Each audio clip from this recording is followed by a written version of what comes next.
Business aviation, this is an article out of AINonline.com, flight shaming, change the narrative. They're talking about how when you go to airports, pilots can't even get into some of these private airports because there are protesters out there saying you're a terrible person because you're in private aviation and it's killing the environment. We've seen this over in Europe, right? I mean, Europe is very unfriendly to private aviation. Even Canada's getting there to the point where like you're getting taxed crazy because of, and what they're saying is it's because of emissions. But when you take a step back and we look at it, you know, AIN cites the same number coming down here. Okay, so the critics of private aircraft flying frequently take aim at the high carbon burn per passenger compared with the regular commercial flight.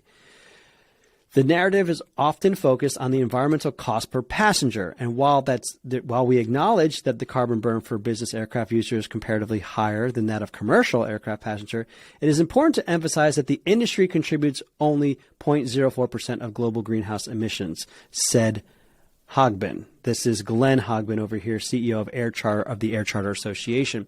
And so, yes, you can look at it and say, well, private jets, there's only 2 people, 4 people, 5 people in the jet, and it's burning so much fuel. So per person, you know, it's huge and they shouldn't be doing this. But then even when you collect all of those private people, it's 2% of all the commercial airline people.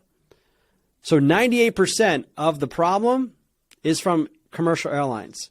2% of the problem is from private aviation. And I'm not 100% sure if that's true, if 98% of it. I mean, there might be other like cargo and stuff like that, so I don't want to say that.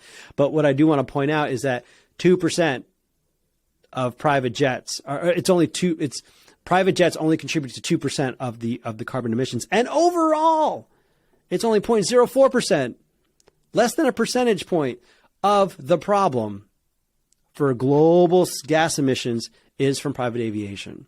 And so I want to call this to mind because, you know, the narrative of, private jets are a huge contributor and they're the worst thing ever. It may not actually be the case. Okay. And there's studies to show that it may not be the case.